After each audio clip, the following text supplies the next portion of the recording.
Oh, I am going to whine today. RamView. It's hot out there, so let's blow them off the line of scrimmage. Headline, Los Angeles.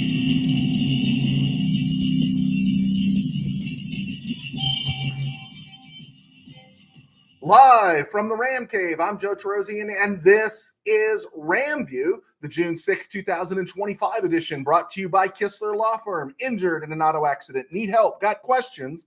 Call Kistler Law at 661-206-6990. That's Kistler Law at 661-206-6990. And check out KistlerLawFirm.com. That's one word, KistlerLawFirm.com. Kistler Law, they've been fighting for you since 92. And by Temple City Auto Repair. Having some auto issues, get yourself some John and Henry at Temple City Auto Repair.com.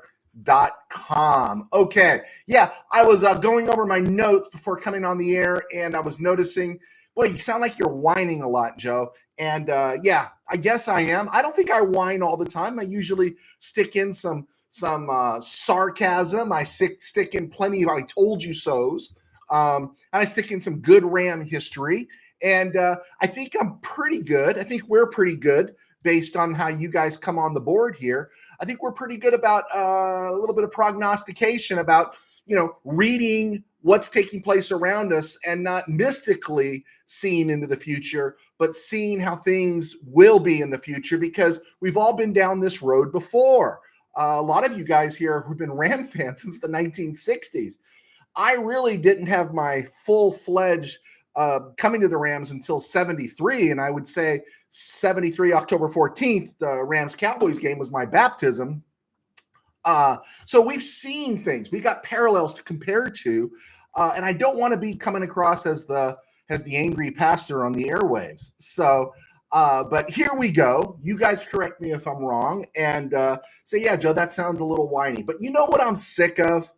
I'm really sick of stories in June about the Rams trying to trade up in April for Ted McMillan, right? Or Brock Bowers last year, right? Heaven's gates and hell's flames. Work a little bit harder, KBM. I'm so tired of the Rams tried to move up. Les Snead is known for deals. And it's not always about trading back or out of the first round. In fact, the McSnead marriage is always going to explore opportunities to go forward. I fully expect that. I expect that in any GM of any team that I'm following. I want them to say, hey, is there a possibility? Is there someone out there? It's the only one that comes to mind right now because it's not in my notes. There was somebody out there that says, hey, maybe if we offer Milt Pappas to the Reds, we can get Frank Robinson. And sure enough, the Reds said, yeah, Milt Pappas, we'll take that, right? And I think some of you guys know what I'm talking about. But there's always an opportunity there. Someone is out there. There's always, as in draft day, a Jeff Carson who's going to take 3 number 2s so Sonny Weaver can move up and put Tom Michaels on the spot in Seattle. So why is this a scoop? Spare me, as if it's some sort of mythical Woodward and Bernstein scoop. Hey, the Rams were exploring Ted McMillan. They were exploring Brock Bowers. I hope they were. I hope they're exploring ways to take Arch Manning next year if he is what everyone says he is, or Drew Allen. I hope they're exploring all the opportunities. I just don't find this a scoop. What I find it is we are in a dead period zone. I don't want to work, and so I'm just going to throw up stuff that everyone else is throwing out there. See what I mean about being whiny today? I don't want to be that way, but anyway. Saw a link in a story ranking Marcus Peters has the biggest trade bust for the Rams. I didn't even click on it, and I'm not debating it. I think it's fair. That's a really good idea for a column this time of year. That's really great. My thing is, you looked at Peters. Peters was one of the guys that I think he would sit on some equipment bags or something during the national anthem in the whole crisis of 2016. He never struck me as Ram material. He was somebody they got, and amazingly enough, Rams went to a Super Bowl with him and Aqib Talib in 2018. But by midseason or the last third of the season of 2019, both Peters and Talib were gone. The Rams moved off him pretty quick. I remember the interception return for a touchdown by Peters against the Buccaneers in 2019, and the dude took a major hit going into the end zone. He played well, but he just wasn't a Ram. You know, you listen to Kobe Durant talk, you listen to Quentin Lake talk, you listen to some of these guys, how they are team forward first. But Marcus Peters, I never saw him that way at any time in the NFL. Staying on a lighter note here, Aaron Donald and Jared Verse, the whole debate about a weightlifting contest. I think it's fun. I think it's interesting. I think it's great. They get along, but I don't care about it enough to talk about it. There we go. Back to whining. I saw a link talking about the Rams could easily move on from Cam Curl. Can I just say, Curl's a legit NFL safety, all right? He's not Ken Houston, right? He's not Ronnie Lott, okay? I don't even know if he's John Johnson in his prime, but or either of the John Johnsons in their prime, but he's a legit NFL safety who is still under contract for one more year. Is he going to come back after that? Probably not. He's a starter. He's depth. I really don't get the whole idea of moving off on him right now. Why limit the depth of your safety room, right? Why limit it? I'm just, you know, could they? Someone steps up, one of these FDA, UDFAs step up, somebody takes another step. Sure, absolutely. But why is he being targeted? I think he got off to a slow start like everybody else did last year, and then he picked it up in the back half of the season. And if you're into everything PFF says, you know, PFF says he's a legit safety. So why would you just put him in the street? Don't get it. Whatever. All right. So this next one reminds me of something that we go through sometimes in my day job. And you guys know about it, what I do for a living. I pastor a small church in Burbank. And I've done pastoring for 36 years.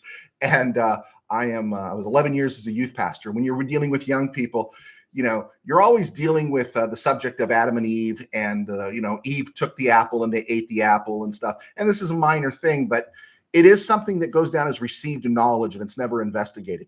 You realize in scripture, it never says that Eve took an apple. It was just a fruit. And it's always portrayed as an apple. Everyone says it's an apple, and we accept that it's an apple. But when you do a little investigation, you realize, you know, it wasn't an apple. It just says fruit. And that's how I feel about Colby Parkinson. I heard someone go off on Colby Parkinson. And Colby Parkinson was not great last year. He was signed for 3 years, 22.5 rocks. That's it, right? He's got a 9-rock deal this year and pretty much the same deal next year, right? 22.5 and 15.5 is guaranteed. So after this year, probably they'll be able to move off of him, depending on how much he's getting. Yeah. You know, he struggled a bit. Absolutely. He died easy. And what I mean by dying easy is that you never saw him break a tackle, right? You never saw him break a tackle. But for goodness sakes, I just struggle with everyone saying he's a bust, right? To me, a bust is Kyle Pitts. Kyle Pitts is a bust, okay? I just don't get it. You know, I think what's taken place with Parkinson is that a few in the KBM have labeled him a bust, and others are just going with the received knowledge.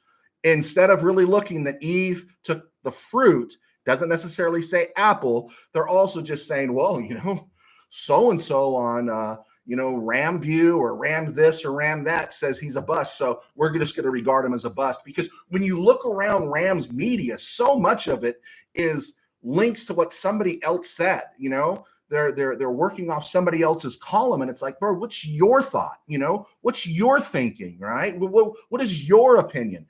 I'm not saying the Rams keep Colby Parkinson. You know, he could be. They could move off of him. Of course, they could, right? And they could let him play out this year and then get rid of him before next year because they've gotten some compensation for all the guaranteed money. But, you know, Higbee has 8 years in this system, you know, injured most of last year. McVay came in 2017. They really liked him. They extended him. He can understand McVay's system, which is not easy for any tight end. Remember, Bryson Hopkins was brought in as a tight end in the 4th round. He couldn't even get on the field, right? And Hunter Long struggled, right? Davis Allen played less last year than he did his rookie year, but, you know, Parkinson was there and stuff. So I'm not complaining about that. But the truth is that it is pretty common knowledge that McVay's system for tight ends is really tough. And why would you move off Parkinson this quick? Other than, yeah, Ferguson is really developed, and we're going to go with 3 tight ends instead of 4, right? So anyway, I wanted to get that out and stuff. I think my other stuff here is less angry. There we go. Steeler fan Rob wants Mason Rudolph to start over Aaron Rodgers. Steeler fan Rob is in a tough place, Mr. Burns. He's in a really tough place because he hates Aaron Rodgers. He doesn't want Aaron Rodgers, rightfully so, but he doesn't want to see. What's most precious to Steeler fan Rob and Steeler fans is making sure they win 9 games, right? I don't even know if going to the playoffs is that important anymore. It's, we won 9 games, so we still didn't have a losing record. Oh, Rams, how's it going? All that kind of stuff that they do. Haven't won a playoff game in 8 years, right? There's a great interview that J-Mac, subbing in for Colin Coward today, had with a Steeler beat writer and talking about how they haven't won a playoff game in 8 years. TJ Watt has never won a playoff game. Minka Fitzpatrick has never won a playoff game. And that time's kind of running out on this defense that they put together. And Aaron Rodgers obviously gives them a better chance than Mason Rudolph. He does. And it's not a bad team. It's just an interesting team. I think Steeler fan Rob says today, he says the best he sees is 10-7, and they better get a playoff win. I think that's what his words were to me.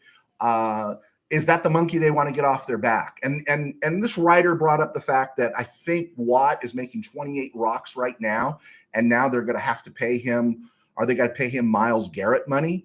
And again, right? What's the plan?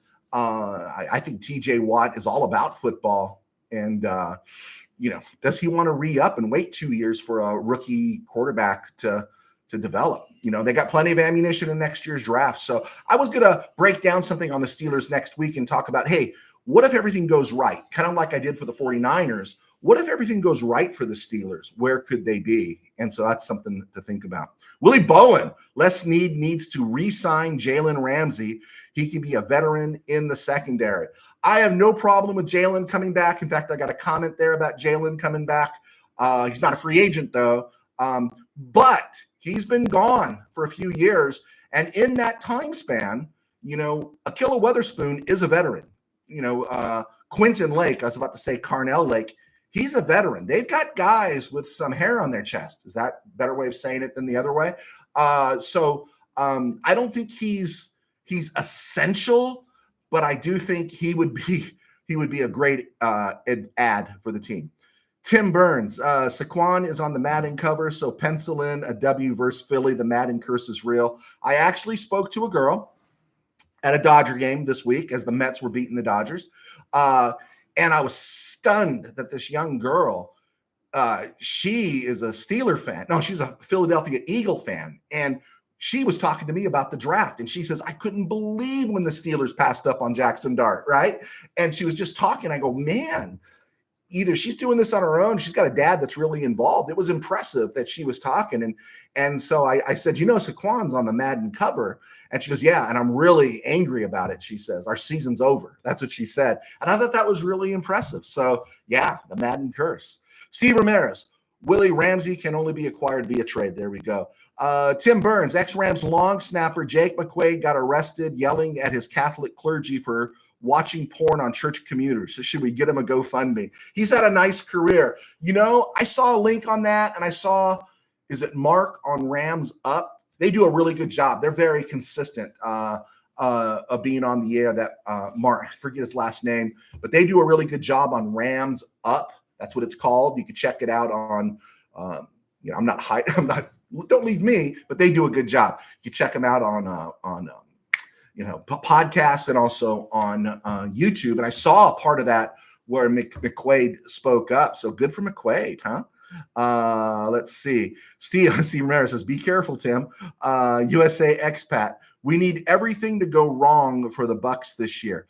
Okay, USA expat, are you with me on that? I really do believe the Buccaneers are an underdog that no one's talking about. I think they're lying under the radar there.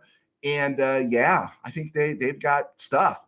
Willie Bowen, LA Rams will dominate the NFC West this year. From your lips to the football god's ears, small G, Willie. I do like the Rams in the NFC West. I like the Rams over the Cardinals and the Seahawks. They're going to battle it out. And then I think the 49ers are the fourth place team again. That's just how I see it. Bill, I have a feeling Ramsey is going to be cut. Yeah, I think after all this talk and all this conversation, that the hiccup here is the Dolphins want to get rid of Jalen Ramsey. They want to move off of him. They want to get out of the contract business, but no one's going to cough up what they want for Jalen Ramsey, and so it's just a case, Steve Ramirez. Okay, Steve, it's just a case of waiting. Maybe Ramsey comes in mid-season. Who knows how it plays out, and that's my comment here about Jalen Ramsey. The way the Rams draft, I've seen all kinds of scenarios, right? You give a little more quality in your draft pick or maybe a Kobe Durant, and then the Dolphins will eat more of Jalen Ramsey's contract. If you give them something less than that, then the Rams are going to have to pick up more of Jalen Ramsey's contract. Yeah, it's not rocket science, but this was my thought. A fifth-round pick to most of the NFL is a fifth-round pick. But a fifth-round pick for the Rams is premium. Puka Nacua, Kyron Williams. Rams don't mess around in the fifth round, right? That's a premium pick. Maybe not for most teams, but for Les Snead, because we've seen what the Rams can do in the fifth round, in the sixth round, in the seventh round. Sixth or seventh, I'm a little more amiable to get rid of them. But I don't even know if I want to give a fifth-round pick up for Jalen Ramsey. I would just feel like we are not in desperation right now in this position. They got Nate Landman at linebacker. They brought in a truckload of UDFAs. They got Omar Spates, who's experienced. They got Troy Reeder to be the grandfather in the room. And so I'm not worried about linebacker. And they signed Quisenberry to be a backup left tackle. I'm feeling good about that. So the Rams don't have to make a panic move at corner. And by everything that's leaking out, I don't want to be the I told you so guy on my whiny day guy. Emmanuel Forbes is showing out as of right now. He's showing out. So there's not an urgency by the Rams to press the button and go after. So, Bill, I do think you have a point in terms of wait till he gets cut. Let's just wait. We don't have to do that. Let's see. Tim Burns, Peyton 4 years, Eli 4 years, Archie 3 years, Cooper 3 years of college. Do you think Arch stays through 2026 since his family values school? With the way I would look at it, because I've been offered so many huge NIL deals, I think with the NIL money and the opportunity to stay in that environment, if you're happy, I'd stay there. Think of Quinn Ewers. Quinn Ewers was what, seventh round? Was Quinn Ewers seventh round? And probably he would have made 6 rocks this year in NIL money if he had left Texas and gone someplace else. And instead, he's a seventh round pick in the NFL. I think I would have milked that another year. If I was Quinn Ewers, I'd go to Notre Dame or something, play another year, bank that money, and maybe give the NFL a look-see, because you're making some pretty close with wise decision-making. We know it's a different world now, but some of these guys are coming out of college with $15 to $20 million already made. You invest that wisely, you're making already generational money, and you could pursue the job you love and get your education. Well, why do you need the NFL with that kind of bread? And I think Quinn Ewers probably should have stayed. So Arch Manning, I would have no doubt about it. I'd have no doubt about it. He, whatever influence his family has, he stayed. He's thrown 92 passes in 2 years, and he stayed. So he seems like a high character kid. Whose son is he? I know he's not Peyton's. He's not Eli's. Is he Cooper's? Is he Cooper's kid? I keep getting that mixed up. Appreciate the guys straighten me out on that. Let's see. Steve Ramsey. I heard a 7th for Ramsey with no cash, or a 6th in cash for Ramsey. I'll live with that, Mr. Ramirez. I think we all would, right? Michael Negretti, Pastor Joe, I thought your groin was hurting, so why are you running around on the field at Dodger Stadium? Oh, man, that wasn't me. That was a fun moment. So I'm at the game Wednesday night, walking from the car to the loge level, and we actually went up to the club level, and we ate at the Dodger Club. That's where I posted some pictures. And dude, I was worn out. I'm not in pain. I'm just sore. I'm just not in shape right now. I got to get my stamina back. I was dying. So we're sitting there watching the game, and I didn't get up. I didn't get up to go to the bathroom. I didn't get up to get anything else after I did all that walking before the game. And this dude comes running onto the field. And I got to tell you, it was really entertaining, right? And, I was thinking about that today. I was, I'm scrolling through my Facebook, and there's a clip of the Daryl Dawkins, Maurice Lucas fight from the 77 NBA Finals. Really rando here, I know, and stuff, and everything. But it was funny because, you hear Brent Musburger back in the day, and you hear everyone saying, "Oh, you really hate to see this." No, we didn't hate to see it. We loved that fight. We loved screaming, kick his butt, kick his butt. We're watching this guy run on the field. Dodger fans loved it because they ended up losing 6-1. But you see this guy run on the field, and he's just written the check that allows him never to come to a baseball game again. He's so hammered. And he's running on the field, and you're just wondering, why did he do this? And you see all the security go in. Frankly, it was kind of entertaining. It got me up out of my seat. It was fun to watch. I didn't know they showed it. I thought you only had to be there. Did they? Were you at the game, Mr. Negretti? It was kind of fun. Steve Ramirez.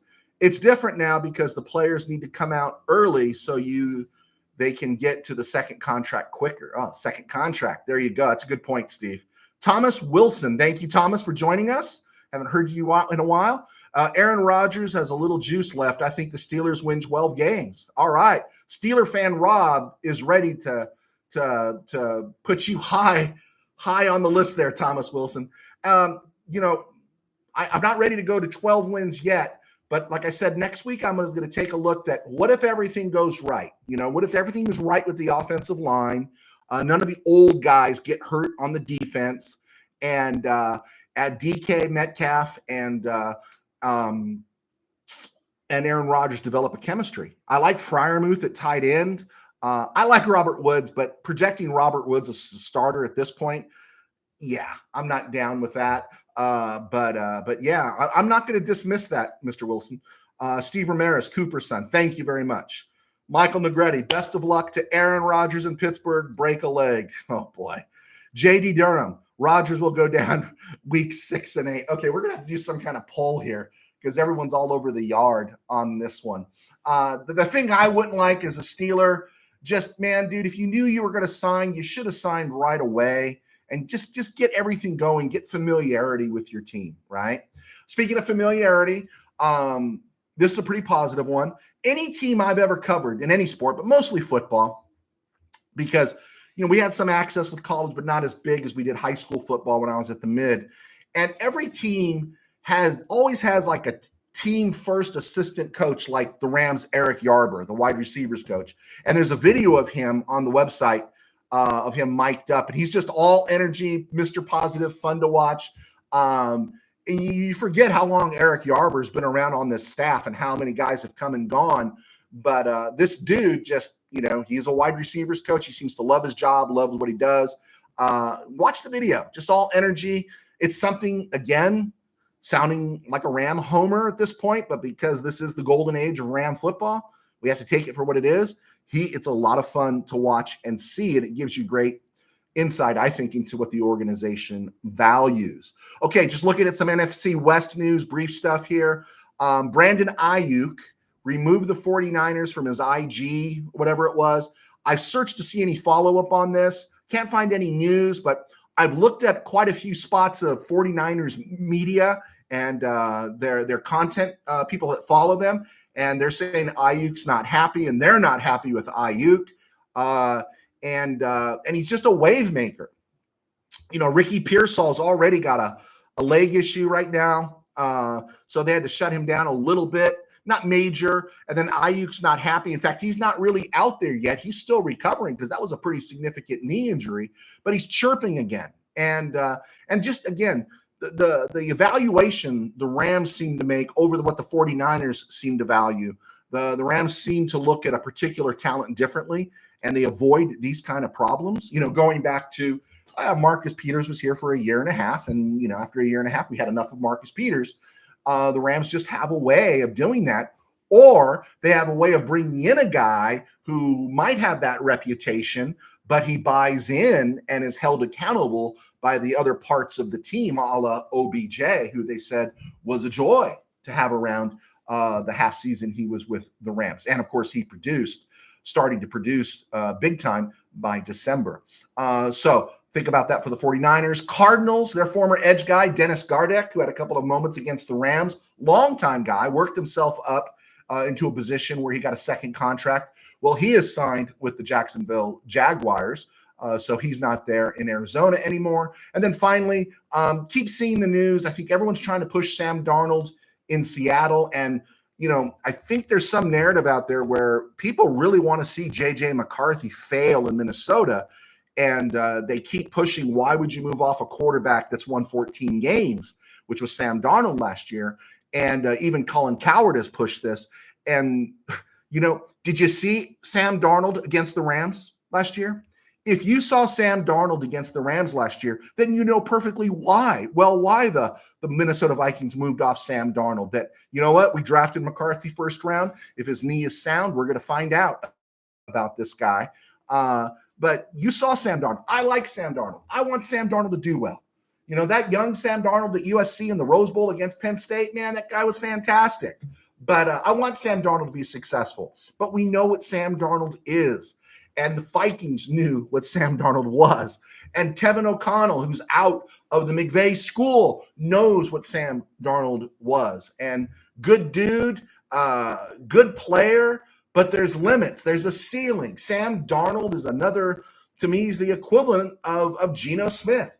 Good player, good dude, team guy, but there's a limit when they come against a team like the Rams. And he didn't say it, but I'm sure Sam Darnold was echoing Geno Smith in that Thursday night game and in the playoffs, like when Geno Smith saw Aaron Donald bearing in on him in the first week of 2023, and he shouted, "Oh my God."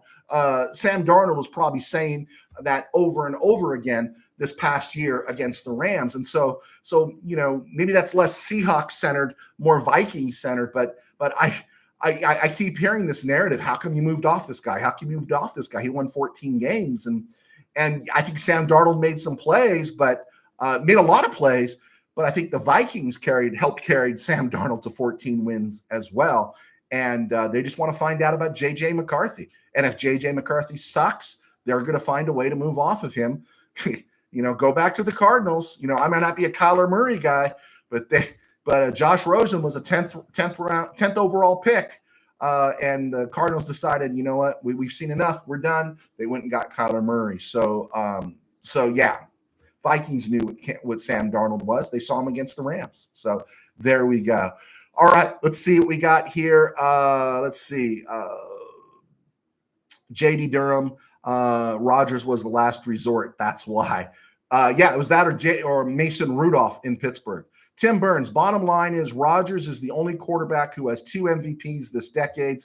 I see 10-7 in Pitt wins 1 playoff game. You see it, really? Okay. I think the Bengals and Ravens are going to be better this year. I think that's really good. And I'm going to tell you something. I think, Cleveland could sneak up and bite you. I think if Cleveland sneaks up and bites them, that's really going to hurt. And then, looking at that division and then thinking how tough the AFC West is, right? I think looking at the AFC East, I think the Patriots with their schedule and with what the stuff they've done, I think they're a viable playoff contender. And then you got the Bills. And then you got the AFC South. The Texans are going to be moving and shaking. I have no doubt about that. I'm not sure about the Titans, but I would definitely take a look at the Colts. They need a quarterback, but I would also take a look at Jacksonville. So 10-7 could put you in a position where you don't make the playoffs, right? You don't. I think, as Mr. Wilson said, he might need to win 12 games. All right. USA Expat, do the Rams have the subs to stick with 11 personnel to throw off Houston Prep for first game when we unveil 12. Oh, yes, definitely. That's a 3-receiver set, and a 3-receiver set means Jordan Whittington, Devontae Adams, Puka Nacua. They definitely have that, and they just have that flexibility. And I'm really hoping that's what they show, because that's what McVay was talking about, was about becoming more dynamic and stuff. Because man, we just want to see this offense take off a little bit, so the pressure comes off the defense to be perfect and really frees them to do some Van damage, right? This season coming up. USA during the entire preseason. Oh, the Rams aren't going to show anything during the preseason. I doubt very much you'll see anything in the preseason. I don't even want to see Jimmy G in the preseason. He's an established NFL quarterback. It's all Stetson Bennett, right? It's all Stetson Bennett. And again, interesting thing, haven't seen a punter brought in, haven't seen a kicker brought in, haven't seen another quarterback brought in to kind of ease that camp load. Just interesting to see how all that plays out. My name is Joe Scibelli, a sports writer for 21 years, still am involved with Mid-Valley Sports. I contribute there. Mr. Burns contributes there. And so you can check us out. They're also on Spotify. Recently got put on iHeart, and you can check us out on iHeart with our podcast. And this audio version will be uploaded on Spotify and iHeart tomorrow morning. And so we are just trying to, again, make our mark in the straight podcast world. Thank you for your support here, and for Kistler Law's support, and for buying my books, guys. I appreciate it. My books are on Amazon. You can check them out. Just type in Joe Scibelli. 3 football novels. My most recent novel came out last September. It's called Game Day in the RamCave. If you're jonesing for some football action, you want to see the Rams play the Packers in the NFC title game, go buy Game Day in the RamCave and check that one out. And it helps keep the kid on the air, as I do this to supplement my income. I pastor a very small church in Burbank Faith Nazarene. You can follow us right here on Burbank Faith Virtual and burbankfaithvirtual.com and Burbank Faith Virtual all across social media. There we go. JD Byron, hit the like button. Thank you, JD. I do appreciate it. Let's keep rolling along here. See what we got in, let's see. Oh, around the NFL and other places. I did want to talk about my top 10 for NFC teams a little bit. And I'm going to make some adjustments there. But I won't necessarily say them in any order. Before I do that, speaking of the Steelers, former Charger tight end Donald Parham was put on season-ending IR by the Steelers. Parham had a few moments for the Bolts, and I only mention it because I don't even know what the injury was, but I only mention it because can you imagine in June? It's just, what a bummer, right? It's like Sean Murphy-Bunting for the Cardinals. It's June, and your season's over. It's just brutal. You don't get that one back. And the Baltimore Ravens gave a 3-year extension, I think about 36 rocks, to Rashad Bateman. If you were running the Ravens, would you do that? I know that's not a lot of money for a receiver. Is Bateman re-signable to you, or would you have moved on to something better? And then finally, let me just ask this one. It's a little bit, it's other places. Stay in your lane, bro. I am going to stay in my lane, but let me just ask you this. Given OKC's swallowing of the jalapeno against Indy last night, which was, I really am going to enjoy this series. I enjoy both teams. I think they play the best form of basketball the NBA plays right now. They are watchable. I do like SGA. I've just been impressed with Tyrese Halliburton, and we don't have to break down that whole conversation here. But let me ask you this question. If your life is on the line, not winning a game, but your life is on the line with less than 5 seconds to play, who do you want taking the last shot? LeBron James or Tyrese Halliburton, right? LeBron James or Tyrese Halliburton. My version would be is, my feeling is Halliburton is poquito más macho, right? I think I would go with Tyrese in that one. Do you want LeBron James trying to save your life, or Tyrese with the final shot? So you guys can comment about that. Let's keep moving on here. Oh, let's take a look. Did anyone Willie Bowen, the fraud drains is trash. There we go. Willie Bowen, horns up the royal blue and mustard yellow. No mustard yellow. If it's the 50s version, but not all mustard, Willie. Steve Ramirez, anything on the passing of Jim Marshall. Hated him as a youth, but respected him later in life. Yeah, isn't that always the way, Steve? Right? You're young and you just hated everything Minnesota. I did. And unfortunately, I think I saw your post. It is unfortunate that most people remember him from running the wrong way. But this dude played so long in the NFL. I probably should have mentioned it and dropped it in there. Thanks for putting it in there. Just a great player. And he played in the era when you had to have a job in the off season, the workout stuff, the regimen, the dieting, everything was not the same. So it gives you a great idea of how committed this dude was. And so, yeah, that's a good mention there. Steve. I do not know anything, though. I thought Fran Tarkenton paid him a pretty good tribute there, saying he was the Vikings. And so good for him. I know he played for the Browns, but was he part of the original expansion Vikings, Steve? I'm not sure if I remember that. Let's see. USA expat. Jerry West taking it for me. Okay. All right. I'll do that. For me, I'm inbounding the ball to Magic Johnson, and whatever he wants to do is okay with me. Steve Ramirez, I'm more into the Stanley Cup Finals, mainly because I hate the Oilers. Okay. I was rooting for Toronto again. I got a Toronto sweater, and I wanted so bad to pull it out and say I've always been a Toronto Maple Leaf fan. I was blessed to go to Toronto in 1999 on an event. I got to go to the Sky Dome, work the press box there, and then I toured the NHL Hall of Fame, which at that time was inside of a mall, and they had a cup in there, or at least I think it was the version of the cup, and they allowed you to go right up to it, and we kissed the cup. There's a picture of me kissing the cup. So I'm okay with that, Steve. I'm okay. And besides, no Canadian city has won the NHL Stanley Cup since the Canadians stole that from the Kings in '93, right?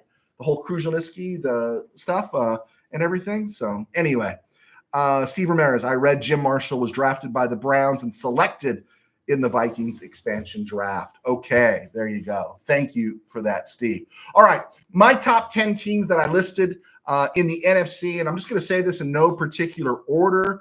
I had Philly, Rams, Lions, Buccaneers, Texans, Packers, Cardinals, Falcons, Bears, Seahawks. I'm going to omit talking about the Rams because that's what we always do. And not just because of Saquon Barkley being on the cover, but something tells me, man, Philly has never followed up a Super Bowl appearance or even a win with greatness the next season. There's a struggle, right? They went to the Super Bowl after the 80 season with Vermeil, and within 2 years after the 82 season, Vermeil's at the microphone crying, saying he's burned out. They made their run with, was it Donovan McNabb? And they lost that game to the Patriots. And then, they kind of just faded back for a while. They won the Super Bowl with Nick Foles. And within, 2 years, they were firing their head coach, right? And moving on. They made it with Jalen Ramsey. They lost. And then there was that disaster at the end of 2023 that put, Nick Sirianni on the hot seat. What did they lose? What did they start off 10-1? And I think they lost something like, 6 games in a row. And then they got blown out by Tampa Bay in the playoffs and stuff. And so the pattern here with Philly is they just don't consecutively go. And I think everything is there for them to go. But does the age start to catch up with Lane Johnson, right? Does it start to catch up a little bit? I do believe PFF was right. I think Philly has issues in their passing game. I don't trust Jalen Ramsey as a passer. I think he holds on to the ball too. I think he's dynamic when he's running, and he's in a good fit with Sirianni's offense, but I really don't trust him as a passer. You saw the Rams get to him quite a bit, but I think he's a good leader. He's a really, he's a good quarterback. I don't think he's great. I think Philly could take a step back this year. I'm just saying. I think Philly could take a step back. I think at this point now with the Lions, once we've seen their schedule, the loss of Frank Ragnow, the loss of Aaron Glenn, the loss of Johnson, I think they could take a step back. I think they've improved their defense a little bit. I still think they need a little more help on the edge, but I think they could take a step back. And if you're not keeping it so Jared Goff if Jared Goff can't step up, we as Ram fans know this. If he can't step up and make a throw because the line is collapsing in the center in the interior, they're in trouble. I'm not saying they're not going to make the playoffs or anything like that, but the Lions don't scare me. Philly doesn't scare me. Even at their peak last year in the playoffs, Philly didn't scare me. Buccaneers scare me. I think they're just good enough to beat anybody, right? And we know Baker Mayfield can get hot. He's got good receivers. They got good backs. With Todd Bowles, their defense is going to be solid, if not great. And give credit to Bowles, who's a defensive coach, but has pivoted to make that focus about the team's offense. This team scares me. I think they're better than the Falcons, and they're obviously better than the Saints and the Panthers. So they can go 5-1 in the AFC South and the NFC South and really get into a good position. Oh, will they beat the Rams and stuff? Yeah, they could beat the Rams. Are they better? No, but that's a team that scares me. Taxkins, I'm up in the air on the Taxkins. I really don't know. Is there going to be a sophomore jinx? Is there film now on their quarterback? Is there stuff there? Right? I admit I underestimated them last year. I didn't think they would take this jump, but they brought in Debo, Laramie Tunsil. They've done some great stuff. I didn't like Jaden Daniels at ASU. I wasn't even thrilled with him at LSU. But you know what? I was completely wrong on Jaden Daniels. So the Taxkins are a team to me that could surprise Philly if Philly is not on its game. I don't think the Packers are there yet. I think the Packers, no. Cardinals, Falcons, Bears, Seahawks, not there. I think there's opportunity here, again, going back for the Rams. So there we go. Okay. We got it out there. JD Durham, that doesn't mean the Eagles will be easy to beat either. I don't think they'll be easy to beat. I just think they may not be what they were last year. That's all. Steve Ramirez, remember, no team has won back-to-back NFC East titles in about 15 or so years. That's true. That's true. I didn't know how many years it was, but that is very true. All right. It was a stone group, my man. All right. Let's get to this date in Rams history, and we will take a look at that. June the 6th, not much, but we'll mention it. Michael Negretti, Pastor Joe, did you see Fernando Tatis Jr. bat flip out in San Francisco against the Giants? No, I did not see that one. I did not see it. I'll look it up now that you tell me to. On this date, 2005, Kyle Turley fails his physical and his contract is terminated by the Rams. Turley gave the Rams one good year, got hurt, and then obviously didn't make it back. He is famous for throwing his helmet when he was with the Saints, had a nice run with the Saints, and the Rams were trying. They were trying, but they I guess it just didn't work out with Kyle Turley. Okay, June 7th, 1977. Now you got to remember, the Rams had moved off of Ron Jaworski. It was a swap of players' contract rights between Jaworski and Charlie Young, between the Rams and the Eagles, interesting enough. And so he was gone. And Joe Namath was brought in. So the only guy in the room besides Pat Hayden, who Golden Boy was not going to be moved off of by Carol Rosenblum, was James Harris.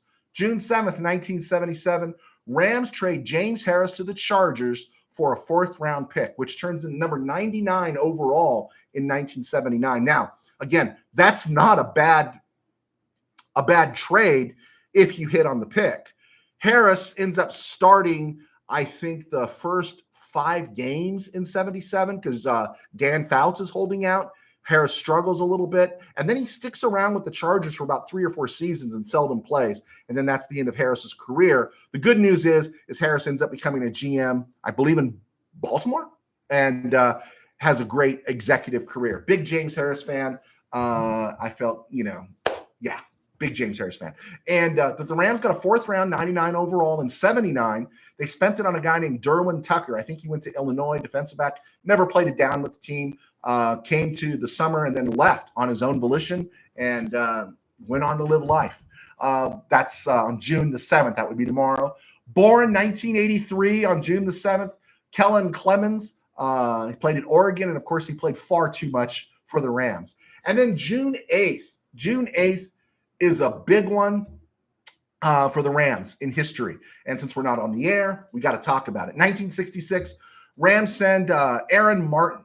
Aaron Martin was a defensive back, 2 years, 4 picks, 2 TDs, wore number 42, and a guy named Willie Brown, not the Willie Brown, to Philly for Irv Cross. Irv Cross plays in 67 and 68 for the Rams, does a great job. And then they send him back to Philly in the Roger Brown deal. On this day let's see here, what do we got here? 1973, that's it. Not this day, June the 8th, 1973. We spent a lot of time talking about the Rams and Eagles, haven't we? Rams send Roman Gabriel, 1973.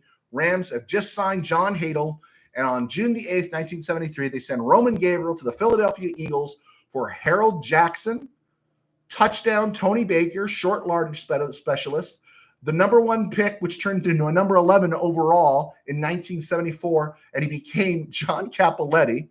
The number 11th pick in the 1975 draft, which became Dennis Hara, and the number 67 pick overall in the 1975 draft was a guy named Dan Nugent. Now, Nugent was later traded to the Redskins, and they got a draft pick there that turned into 1980, turned into Irv Pankey, who was the Rams' starting left tackle for the decade from 1980 through 1990.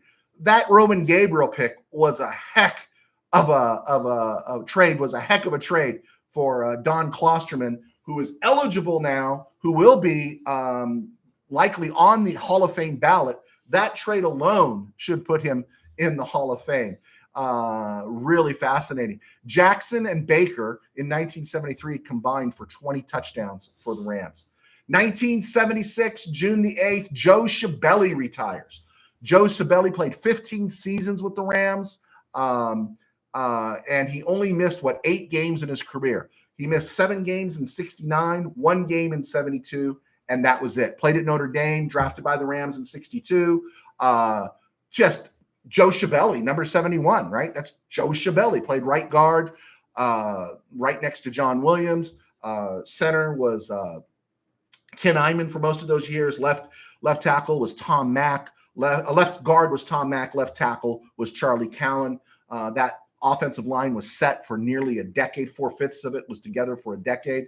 Unfortunately, Joe Scibelli died in 1991 at the age of 52. Yeah, at the age of 52. But on this day in 1976, June the 8th, this Sunday, Joe Scibelli retired. I just want to make sure I like to mention Joe Scibelli. 1987, June the 8th, the Rams trade Barry Redden to the Chargers for Buford McGee and the 46th overall pick in the 1988 draft. Drum roll, please. Who did the Rams take 46th overall in the 1988 draft? You tell me, and I'll give you a smile. 2007, June the 8th, the Rams trade bust Jimmy Kennedy, defensive lineman, to the Broncos for a conditional 6th. Born 1939 on June the 8th, Bernie Casey. Born 1971, June the 8th, Rams starting offensive lineman Tom Newton. Around that time, the same time that Andy McCullum was there, same time Timmerman was there, same time Orlando Pace was there. Does anyone know who the 46th overall pick was for the Rams in 1988? Let me know. I'm getting ready to wrap this sucker up. And I know you're all looking on your phones right now, right? But to think you traded Barry Redden, who the Rams got as much mileage as they could out of him. He played alongside, played backup to Eric Dickerson. By the time Charles White came in, he really wasn't seeing many looks. And they got Buford McGee for him. Buford McGee is one of my favorite Rams and of the 80s. And then they also picked the 2nd round pick for Barry Redden from the Chargers. And you wonder why the Chargers struggled for so long. All right, going once, going twice. All right, guys. That pick, the 46th overall pick in the 1988 draft, was a wide receiver out of UCLA that everyone overlooked, and his name was Flipper Anderson. Buford McGee and Flipper Anderson for Barry Red. Nice trade in the John Shaw era. Okay, guys, God bless. Take care. Thanks for hanging out with me. Please hit like and subscribe.